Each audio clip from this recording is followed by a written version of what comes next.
Diz assim a palavra de Deus: de onde vêm as guerras e discórdias que há entre vós? Será que não vem dos prazeres que guerreiam nos membros do vosso corpo? Cobiçais e nada conseguis, matais e invejais e não podeis obter, brigais e fazeis guerras, nada tendes porque não pedis, pedis e não recebeis porque pedis de modo errado, só para gastardes em vossos prazeres. Infiéis, não sabeis que a amizade do mundo é inimizade contra Deus? Portanto, quem quiser ser amigo do mundo, se coloca na posição de inimigo de Deus. Ou pensais ser sem motivo que a Escritura diz: o Espírito que Ele fez habitar em nós tem muito ciúme. Todavia, Ele nos dá maior graça. Portanto, Ele diz: Deus se opõe aos arrogantes, porém dá graça aos humildes. Assim sujeitai-vos a Deus, mas resisti ao diabo, e ele fugirá de vós. Achegai-vos a Deus, e ele se achegará a vós. Pecadores, limpai as mãos, e vós, que sois vacilantes, purificai o vosso coração. Entristecei-vos, lamentai e chorai, que o vosso riso se transforme em lamento, e a vossa alegria em tristeza. Humilhai-vos diante do Senhor, e Ele vos exaltará. Oremos mais uma vez. Senhor Deus, fala o nosso coração pela Tua palavra, e que na iluminação do Teu Espírito possamos entender as verdades que revelam o Teu Filho. Em nome de Jesus, assim oramos. Amém.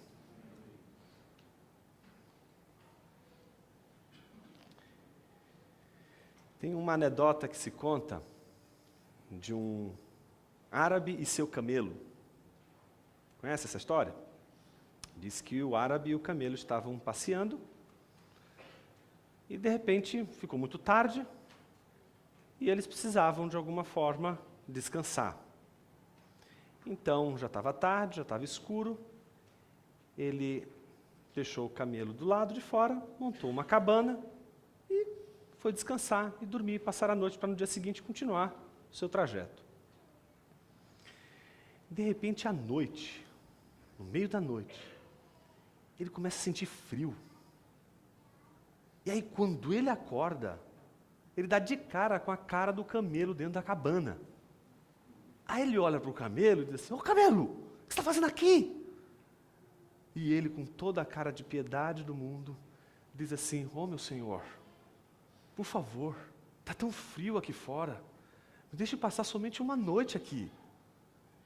E então, o árabe disse para o camelo: mas fique até aí, não passe dessa risca. Tudo bem. Coração mole, deixou então que o camelo ficasse ali, apenas com a cara dentro da cabana. De repente ele pega no sono, alta madrugada, e aí ele não só sente frio, o volume do vento, a cabana toda, parecia uma tempestade ali dentro. Por quê? O camelo entrou totalmente agora na cabana. E aí, ele: não, camelo, o que você está fazendo aqui dentro? Vai para fora! Aí o camelo olha para ele e diz assim: olha, não vou sair daqui, os incomodados que se mudem. Simplesmente olha para o árabe e diz para ele aquilo que o pecado sempre diz para o crente: uma vez que você permite o pecado entrar na tua vida como um pedinte, ele vai permanecer como um tirano. Ele vai dominar você. Ele vai controlar você. Por isso não dá para ser amigo do pecado. Não dá para ser amigo do mundo. Porque qualquer amizade com aquilo que desagrada a Deus é fatal para a nossa espiritualidade, para a nossa vida. É sobre isso que a gente vai falar hoje. A nossa amizade com Deus pressupõe uma guerra contra as nossas paixões, contra os nossos desejos, contra as nossas vontades e, ao mesmo tempo, a submissão das nossas vontades, dos nossos prazeres, dos nossos desejos a Deus e, ao mesmo tempo, a resistência contra as tentações que nos levam a agir de maneira contrária à vontade de Deus. Como vimos no último encontro que tivemos sobre Tiago, capítulo 3, ele é basicamente dedicado aos mestres da igreja. Lembram disso? A gente acha que ele está falando apenas à igreja, quando na verdade ele está se dirigindo nesta sessão, principalmente, ele vai continuar isso no capítulo 4, apenas aqueles que são mestres, aqueles que optaram por encontrar na igreja o caminho de poder servir como mestre, mas por motivos errados. O desejo não é de ser mestre meramente, mas o desejo é de usufruir de alguns privilégios que aquela posição de mestre lhes dava. Então, por conta de motivos errados, eles buscavam os espaços que garantiam esses privilégios do mestre, e ao fazer isso, eles criavam toda espécie de rixa, toda espécie de disputa, para que pudessem se manter naquele lugar. Se tivesse que passar por cima do outro, como a gente viu no último sermão, se tivesse que passar por cima do outro, passaria por cima do outro, desde que se mantivesse ali, naquele cargo da igreja. É uma coisa difícil de a gente entender, porque a gente não vê essas coisas acontecendo nos nossos dias. Mas naquela época era muito comum. Então Tiago, como estava muito desesperado por ver a igreja sendo conduzida por esses mestres que estão ensinando por motivos errados, por motivos que não são dignos, não são santos, Tiago começa a exortá-los, e exorta em primeiro lugar com relação à língua, com relação ao discurso. Mas essa exortação, ela vai se tornar mais aguda no capítulo 4, quando ele toca exatamente no centro desse problema dos mestres. Para explicar essa maneira de Tiago tocar na ferida do problema, eu dividi a nossa exposição em 4 partes. Hoje não foi batista. Hoje foi quadrangular. 4 partes. 4 partes. As 3 primeiras partes, nós vamos tratar, primeiro, a guerra que lutamos. A segunda parte, o mundo que enfrentamos. A terceira parte, o poder que necessitamos. E por último, nós vamos considerar 6 armas que dispomos para vencer a inimizade com Deus que nos torna amigos do mundo. Comecemos com a primeira, a guerra que lutamos. Do capítulo 1 ao 3, do versículo 1 ao 3, Tiago diz, a partir de uma pergunta: de onde vêm as guerras e discórdias que há entre vós? Entre vós quem? Ele não está se dirigindo meramente à igreja, mas sobretudo aos mestres, que estão se estapeando. E aqui se estapear é exatamente, eu estou seguindo exatamente o estilo de Tiago. Eles não estavam literalmente se estapeando. Eles não estavam se matando, não estavam um puxando o cabelo do outro, não estavam puxando uma arma para matar o outro, não estava acontecendo nada disso na igreja. Mas a hipérbole de Tiago reflete que as disputas entre os mestres eram tão grandes, tão acirradas, que elas evidenciavam um ímpeto mau desses mestres. E aí ele chama a atenção deles dizendo: de onde vêm as guerras e discórdias entre vocês? E aí ele faz uma segunda pergunta, que é uma resposta a esta pergunta, dizendo: será que não vem dos prazeres que guerreiam nos membros do vosso corpo? Será que a razão pela qual vocês estão nesse atrito, nessa disputa um com o outro para conquistar um cargo ali, para conquistar ou se manter naquela situação, será que essa disputa, será que essa guerra, será que essa discórdia, será que ela não é fruto dos prazeres que guerreiam nos membros do corpo? Será que ela não tem a ver com essa vontade de poder, de conquistar que vocês têm dentro de vocês? Então ele chama a atenção para um motivo. O motivo das guerras e dos conflitos entre os mestres era exatamente os prazeres. Mas óbvio que ele não está falando do prazer que é santo, dos afetos santos, mas ele está falando dos prazeres perniciosos. Aqueles prazeres que nós usufruímos por meios ilegítimos, por meios indignos. É o prazer que a gente dispõe, que a gente vive, mas não debaixo da luz, mas debaixo das trevas. Por isso tem que ser feito às sombras. Tem que ser feito às escondidas. E então, Tiago chama a atenção para um problema que reflete um outro problema. O primeiro problema é o da cobiça. E esse problema parece que ele já tratou, pelo menos logo de cara na epístola, no capítulo 1. Eu só quero recordar uma coisa que a gente já viu. No versículo 14 do capítulo 1, diz assim, acho que vale a pena do versículo 13. Quando tentado, ninguém deve dizer sou tentado por Deus, pois Deus não pode ser tentado pelo mal e a ninguém tenta. Mas cada um é tentado quando? Atraído e seduzido por seu próprio desejo. Então, o desejo, veja, o desejo é a chave aqui da interpretação de Tiago. Este desejo, tendo concebido, dá luz o pecado. E o pecado, por sua vez, após se consumar, gera morte. Ele está nada mais, nada menos do que descrevendo o Éden aqui. E descrevendo as nossas maneiras de agir pecaminosamente. Que é exatamente assim. Em primeiro lugar, desejamos coisas boas, mas por meios ilícitos. E quando a gente deseja coisas boas por meios ilícitos, esses desejos não são santos, são maus. Porque para realizá-los, usamos caminhos torpes, usamos caminhos que não são dignos, caminhos que não glorificam a Deus, que não dignificam a Deus. E satisfazemos esses desejos por vias que não são santas.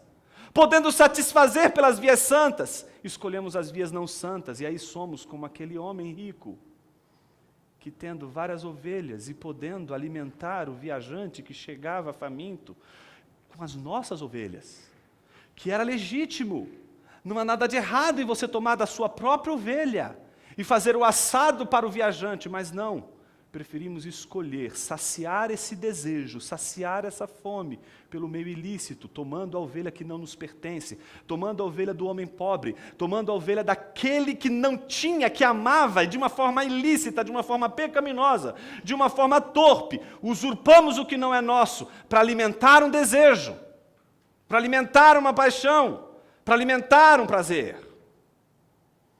Então a primeira coisa que Tiago vai chamar a atenção desses mestres é de que os desejos deles não são santos, porque as vias que eles estão tomando para realizar esses desejos são vias ruins, são vias más.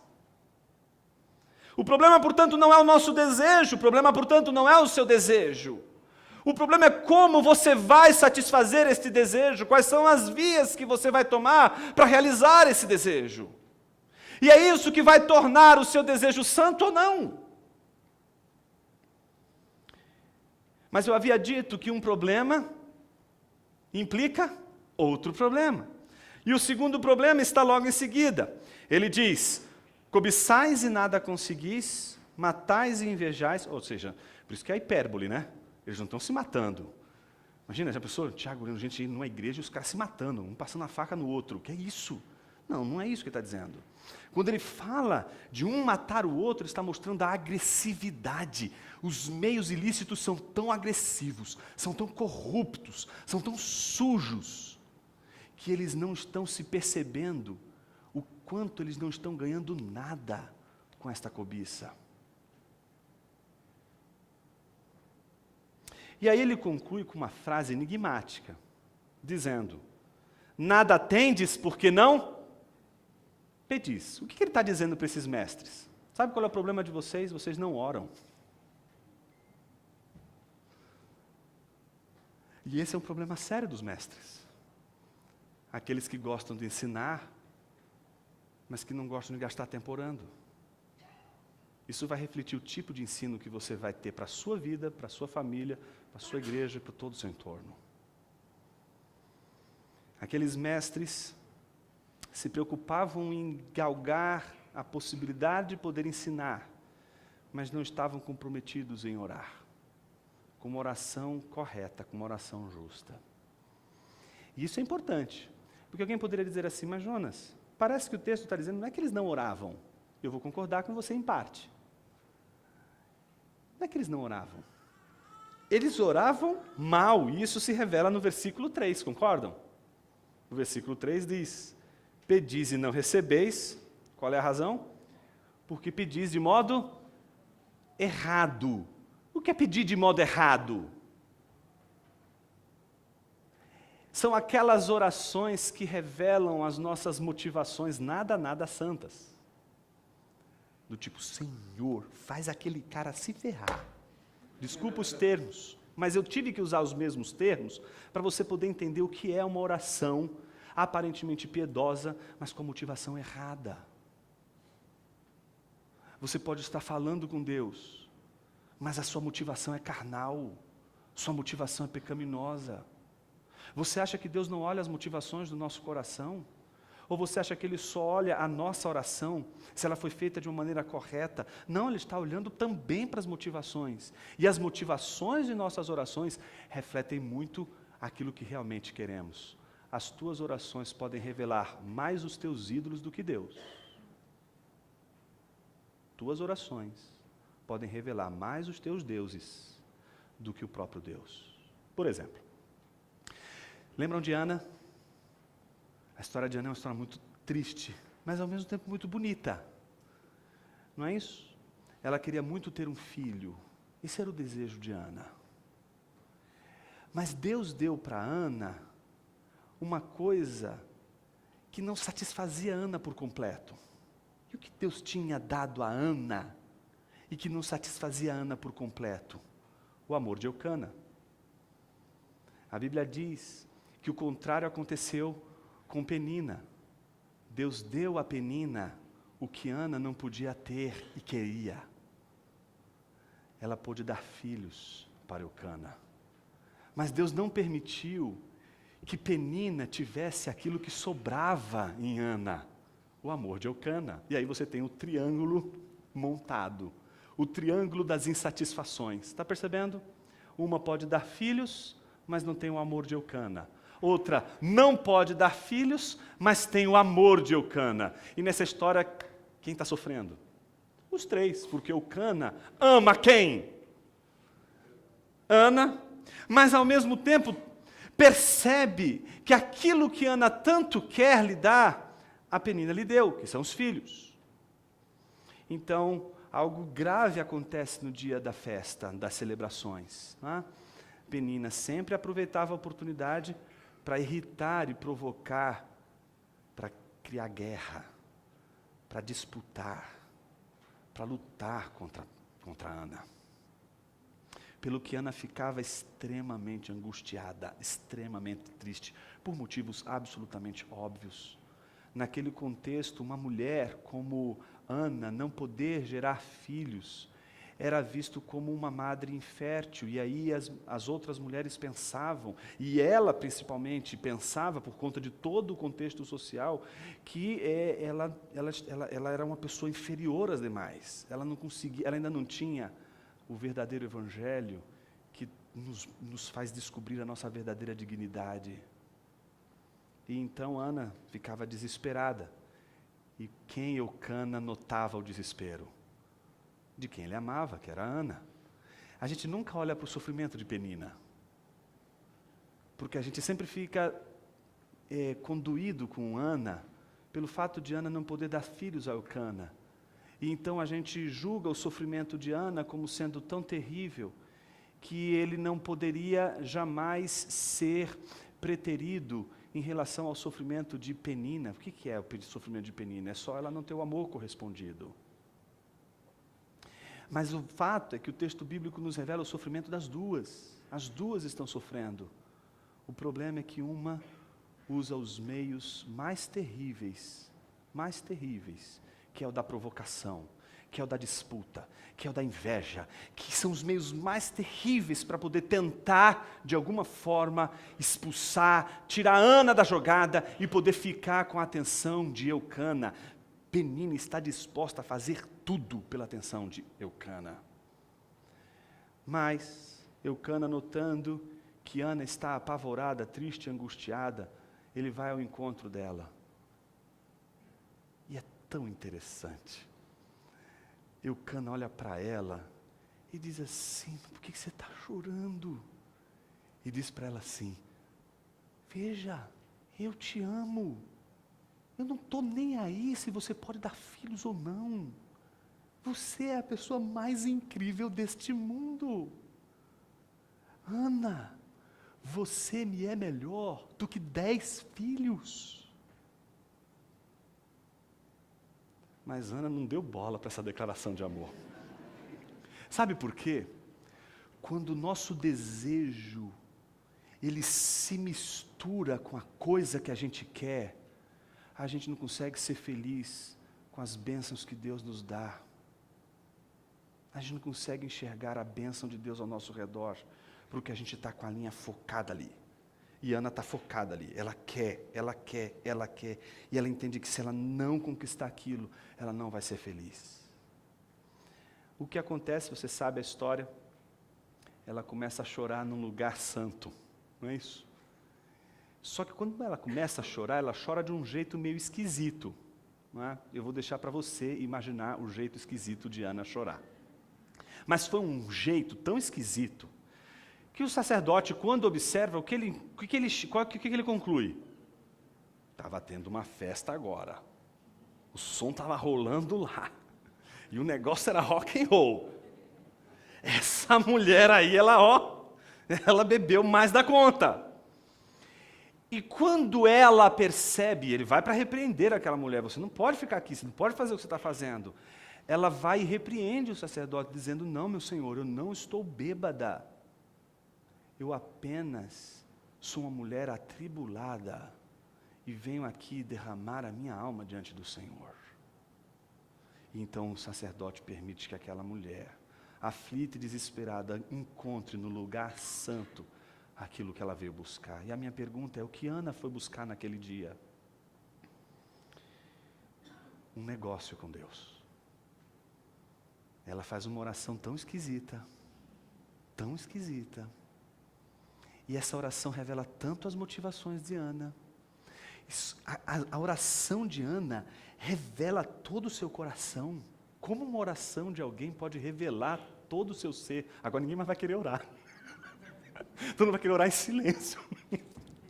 Mas tuas orações dizem muito sobre quem Deus é, mas diz muito também sobre quem você é.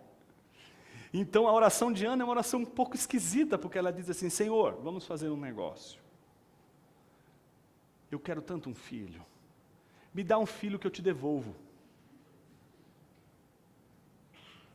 Como assim? Você está pedindo para que eu te dê um filho e aí você vai me dar ele de volta? O que está acontecendo, Ana? Talvez, meus irmãos, Ana não quisesse o filho. Porque a crise de Ana não era ter um filho. A crise de Ana era ser mãe. E essa é a crise de todo ser humano. A crise do ser humano não é apenas no ter, mas é sobretudo no ser. E ele é capaz de fazer tudo para ser. Está entendendo? Ele pode escolher os meios mais absurdos para ser.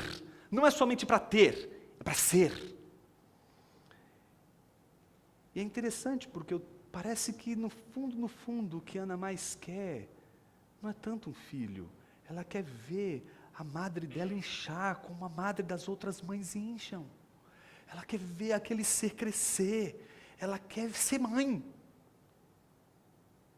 E é interessante como a situação termina naquela hora.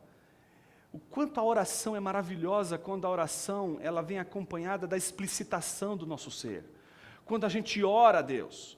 E Ana, ela não está pedindo para Deus por caminhos e por motivos ou por meios ilícitos. Por mais que Ana não consiga e talvez tivesse conta, do quanto ela estava desejando muito mais do que ter um filho, mas ser mãe, por mais que fosse isso, o caminho que ela escolheu para a satisfação desse desejo foi diferente do de Penina.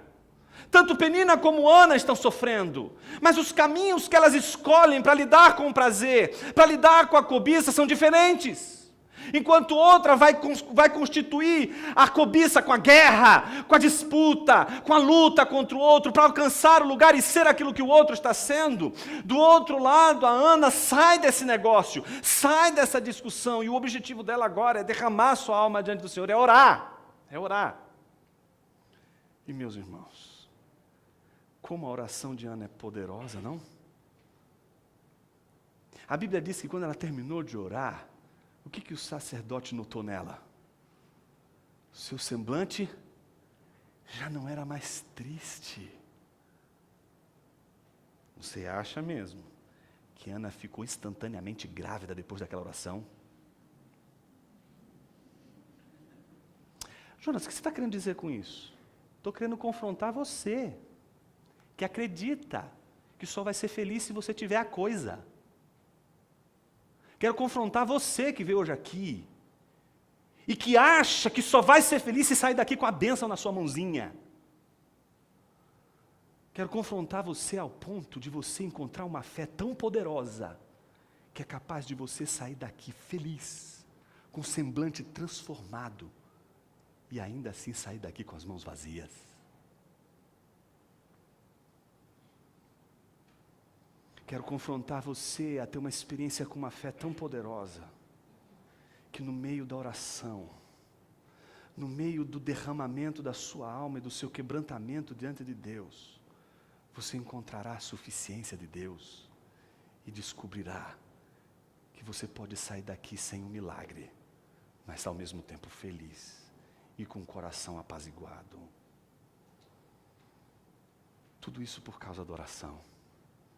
Por que mestres então deixam de orar? Porque oração é um meio de você fugir da sua responsabilidade. Orar é uma coisa esquisita. Orar vai te colocar sempre diante de Deus, e não dá para você fazer uma performance diante de Deus, né? Do tipo, vou fazer a performance do piedoso agora diante de Deus. Cara, você já era. Se você ora, pode ter certeza, o seu sentimento, em primeiro lugar, é de que você está pelado, você está nu. Está entendendo? E o seu problema é que você, como Adão, está buscando um monte de folhas para se esconder. Mas Deus nos enxerga a nu.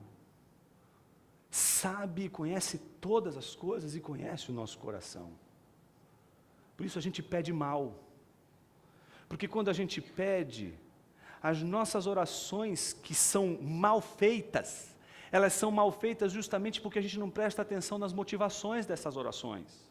Minha pergunta para você é, por que você está orando tão sistematicamente por algo? Todo dia você ora por algo. Todo dia você pede X para Deus. Todo dia, X, X, X, X. Nada contra você pedir X para Deus. Ana também pediu X para Deus. Minha pergunta é, o que isso está dizendo sobre você? Por que você acredita que só esse X vai te fazer feliz?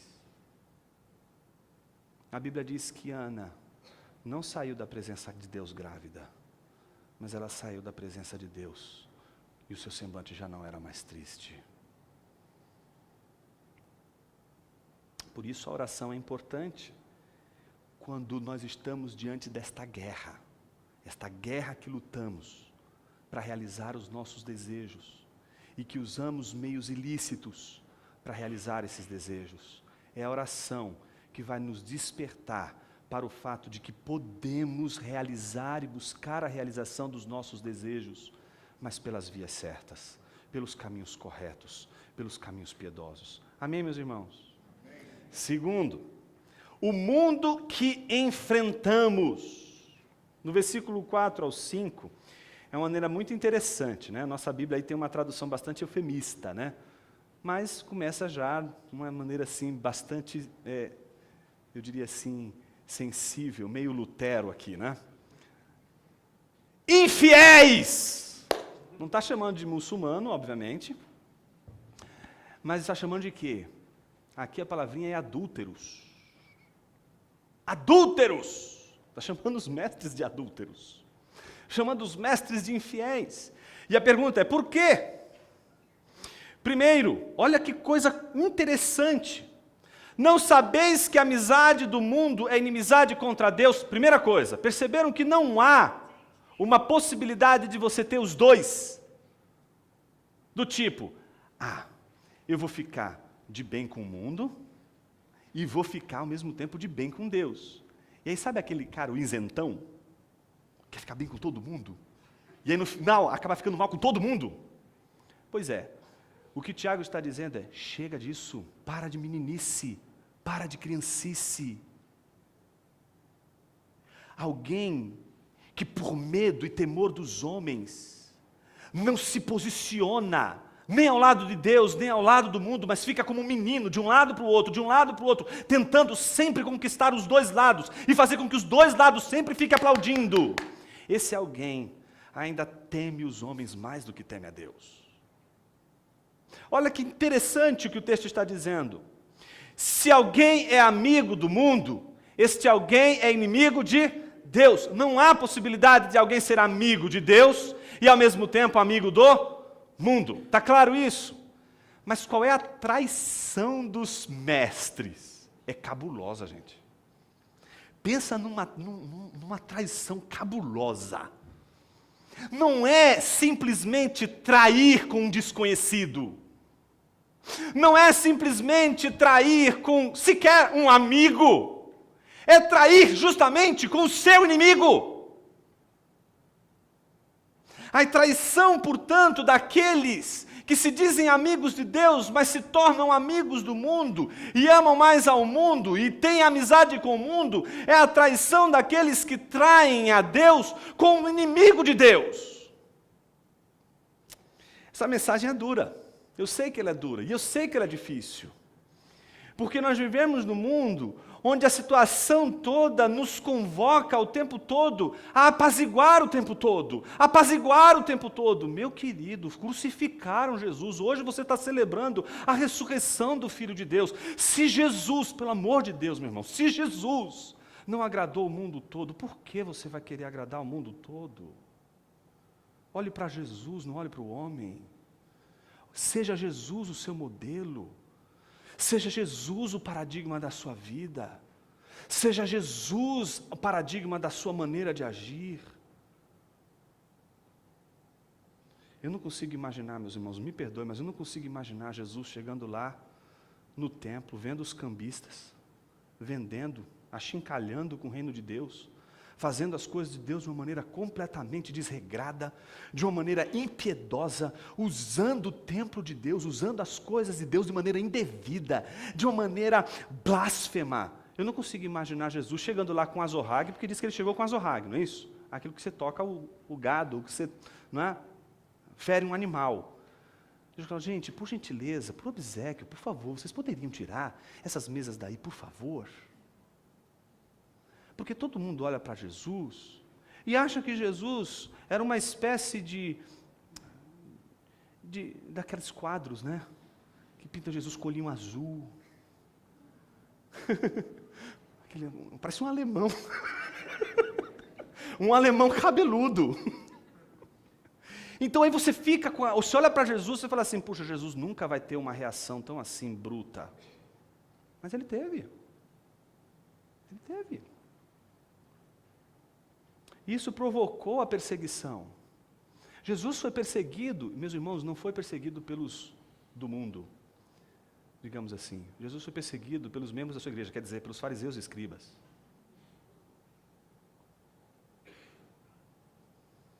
Jesus, ele não foi o exemplo de alguém que tentou esconder os nossos pecados. Mas ele apontou os nossos pecados e por isso a gente o amou tanto.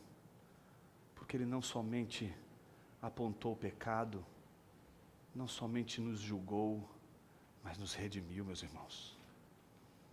Por isso Jesus nunca foi e jamais será o hóspede do mundo. O mundo não hospedou Jesus. O mundo foi julgado por ele e redimido como diz Paulo em Colossenses capítulo 1. Então o texto parece ser claro que ser amigo do mundo é trair Deus com seu inimigo.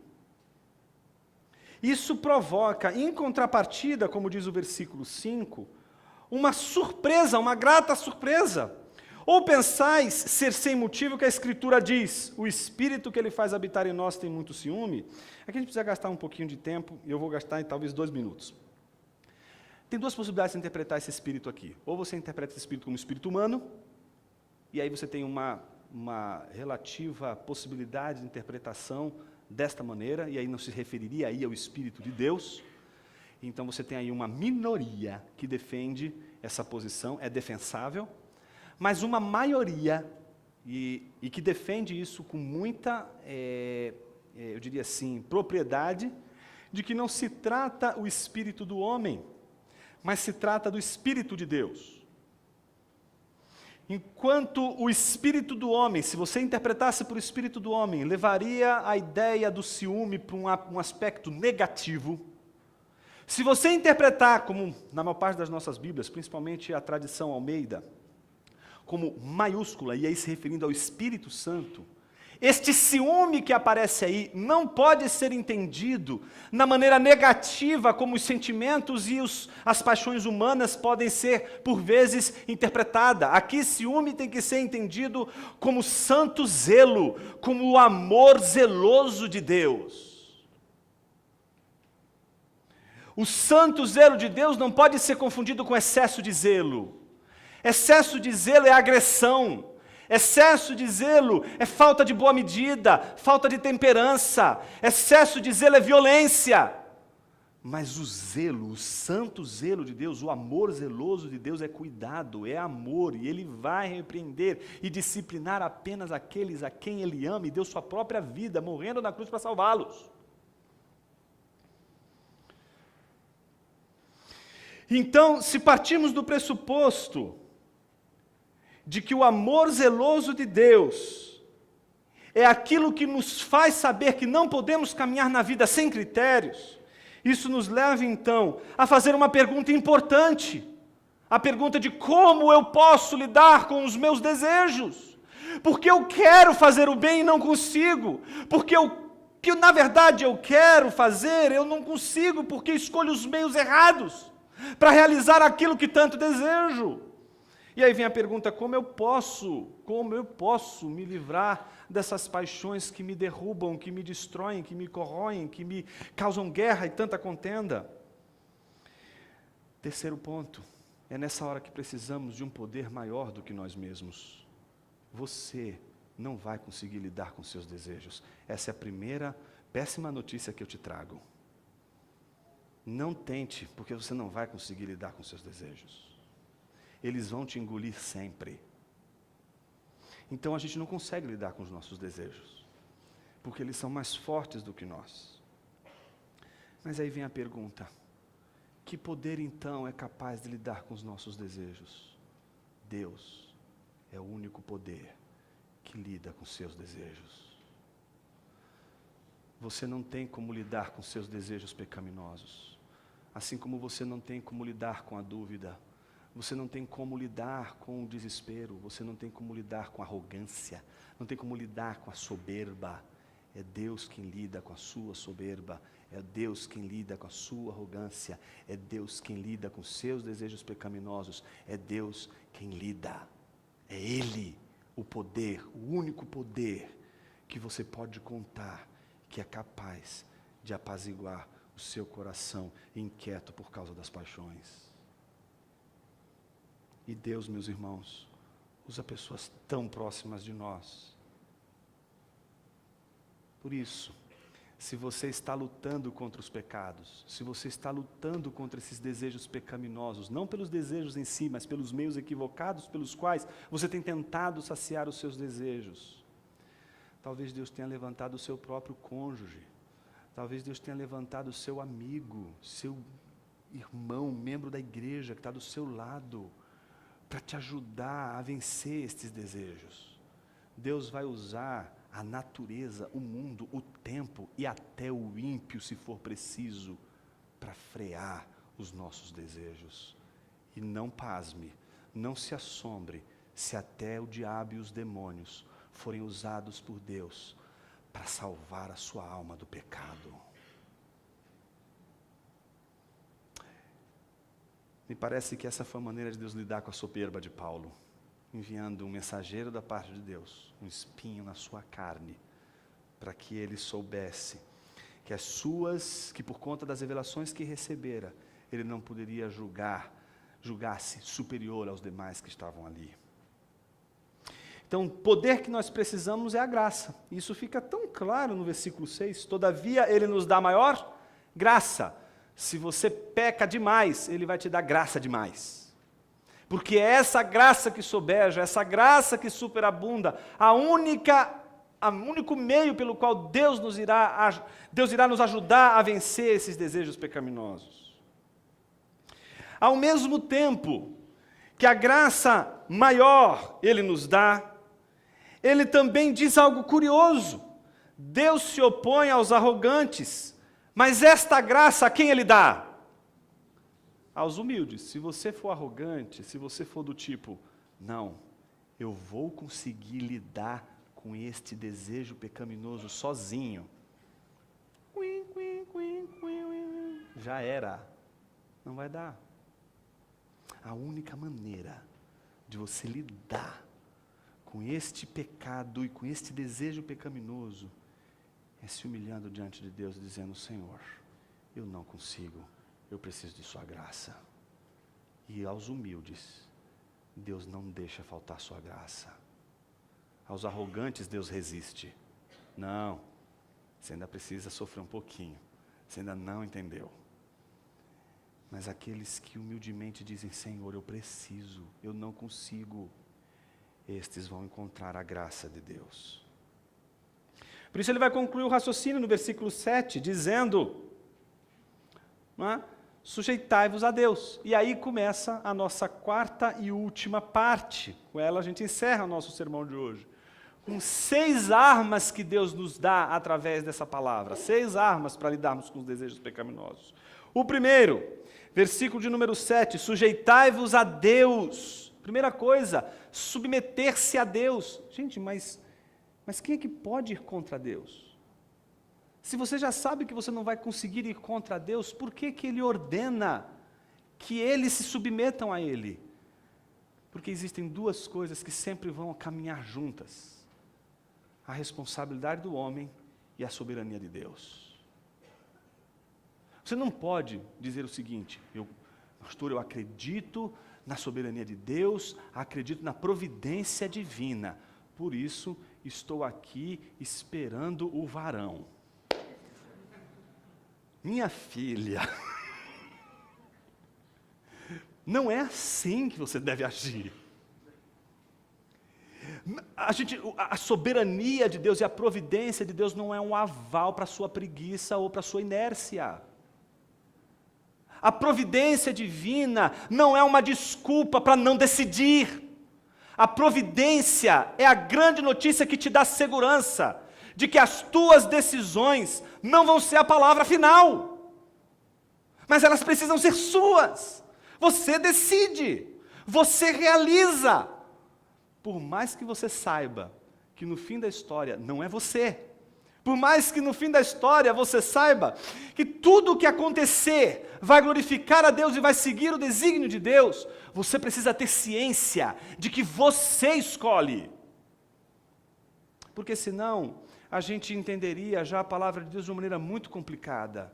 Entenderíamos que seríamos como uma espécie de fantoche nas mãos de Deus, sem a coisa da vontade. E aí Satanás teria muita razão quando ele questiona a Deus acerca de Jó, dizendo que ele criou um ser incapaz de amá-lo por nada.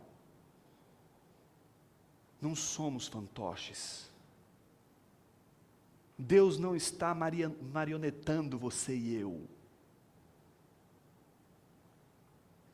Então existe sim o concurso soberano da providência divina.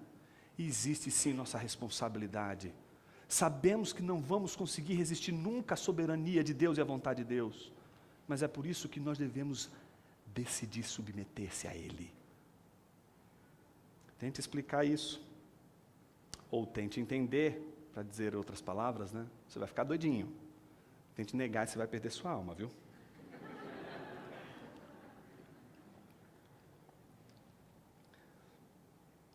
Então, sujeitai-vos a Deus, primeira arma. Não tem como, se a gente quer vencer essa batalha, a primeira coisa é se submeter a Deus, dizer, Senhor, eu não quero mais guerrear contra o Senhor. Minha vontade está aqui, rendida ao Senhor. Pronto, primeiro. Segundo, resistir. E o texto diz, versículo de número 7, resistir ao diabo e ele fugirá de vós. Então, mais uma vez, resistência e submissão andando juntos aí, né? São duas armas que devem andar juntos.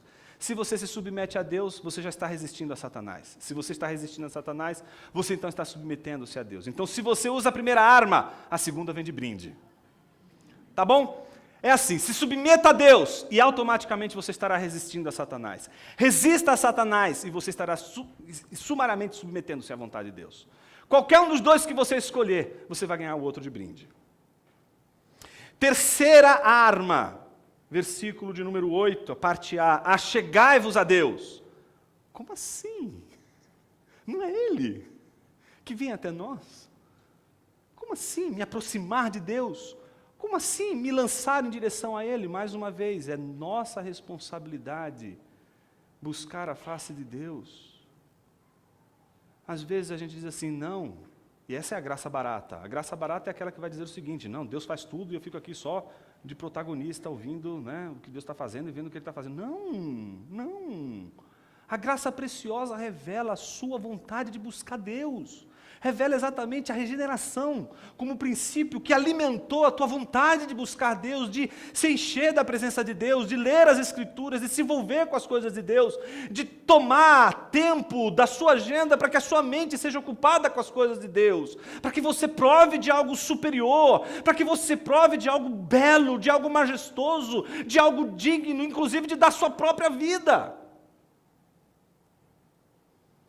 Então, aproximar-se de Deus é a responsabilidade de você não só esperar que a graça de Deus venha até você, mas de você se posicionar como alguém que deseja, como alguém que se move para Deus. E quando você se mover, você vai descobrir que foi Ele que te moveu. Quarta arma, parte B do versículo 8. A palavra de Deus diz, pecadores, limpai as mãos. Que coisa, né? Como é que alguém que está com a mão suja vai se limpar? Ele precisa de água para isso. Ele vai limpar suas mãos. Mas aqui é muito mais do que a limpeza que diz respeito a uma sujeira nas suas mãos. Não é uma questão de higiene, é uma questão cerimonial. Então quando diz, pecadores, limpai as mãos, e vós, que sois vacilantes, purificai vosso coração. O movimento todo aqui não pode ser o do legalismo. Aquele movimento de você criar uma moral cristã que você julga ser a perfeita, e então você vai praticar exatamente essas regras que você enxerga como sendo as regras que representam a moral cristã, para daí dizer, está vendo? Eu mereço Deus. Não. Essa purificação e essa santificação não parte desse pressuposto. Essa purificação e essa santificação, ela se opera quando se lava as mãos cerimonialmente, ou seja, é o início do processo. E o que é o início do processo da purificação para pecadores nas mãos de um Deus irado? Senão arrependimento, confissão de pecado, fé, essas coisas que exatamente foram experiências que tivemos na nossa vida inicial com Cristo. Todos os que conhecem a Jesus, que têm uma vida com Cristo e que estão aqui, sabem muito bem disso, que a vida cristã começou, não quando você descobriu um Jesus super poderoso, que se você falar o nome dele, as coisas vão acontecer num passe de mágica. Não. Você sabe que quando você pensava assim, você ainda não conhecia o Evangelho. Você sabe que você conheceu o Evangelho e foi transformado com ele quando você viu, caramba, eu sou pecador, como eu me livro disso? Não consigo livrar disso, eu preciso da graça de Deus. E aí você, em fé, arrependimento e confissão de pecados, disse: Senhor, eu sou impuro, eu preciso da sua graça, perdoa os meus pecados, seja o Senhor da minha vida. E então você viu o seu coração ser lavado, essa experiência maravilhosa que faz com que você seja apresentado a Deus Santo pelo sacrifício vicário de Jesus. Isso é maravilhoso. Mas isso não só acompanha o início da sua vida, deve acompanhar toda a sua vida cristã. Então, quando os nossos desejos, que em si não são maus, mas que se tornam maus pelas vias erradas que tomamos para realizar esses desejos, nós descobrimos que a santificação, e essa purificação acontece quando nós, em primeiro lugar, confessamos o nosso pecado, pedimos perdão a Jesus, e em fé e arrependimento, dizemos a Ele: Senhor, me ajuda, tem misericórdia de mim. Por isso, se você está hoje aqui, nunca entrou numa igreja, ou já entrou várias vezes numa igreja, mas nunca conseguiu ver o tamanho da sujeira do seu coração, e hoje está se percebendo como um homem pecador, e percebendo que os seus desejos estão sendo alimentados pelas vias mais espúrias, mas hoje, diante dessa consciência do pecado, se arrepende dele, a boa notícia de que há perdão para você e há redenção para você. E essa redenção foi feita por meio da obra de Jesus Cristo, que nos perdoou os pecados, nos lavou pelo sangue regenerador. O que isso significa? Significa que você tem como arma na sua própria vida de luta contra os desejos pecaminosos o arrependimento, que te inicia a vida cristã, mas ao mesmo tempo também garante que a purificação seja algo sempre presente no seu dia a dia. Quinta arma: quebrantamento. Versículo 9. Entristecei-vos, lamentai e chorai, que o vosso riso se transforme em lamento e a vossa alegria em tristeza. Sabe quando você vai descobrir que você está realmente perdido? Quando os desejos e os caminhos tortuosos que a gente toma para realizar esses desejos já não nos causa mais escândalo. Mas se há dor, se há tristeza, se há quebrantamento, você tem uma arma a seu favor. Deus não rejeita um coração quebrantado e humilde. Um coração quebrantado e humilde, Deus sempre vai responder, sempre vai alcançar. Versículo 10 encerra com a última arma, e essa é belíssima. Humilhai-vos diante do Senhor. Mas, depois de tudo que a gente ouviu agora, eu ainda vou ter que me humilhar. Mas eu não estou humilhado. Preste atenção. Humilhai-vos diante do Senhor. Por quê? Alguém poderia fazer como, por exemplo, um fariseu ou um hipócrita faria no meio de uma oração. Viu que tem plateia. Senhor, eu sou uma porcaria. Senhor, eu não valho nada. Não é esse tipo de humilhação. Não é esse tipo de auto-humilhação que Tiago está falando. Tiago está falando daquela auto-humilhação que se faz diante de Deus e tão somente de Deus, ponto final. Não tem plateia para essa auto-humilhação. Porque diante da plateia é fácil se humilhar. Mas como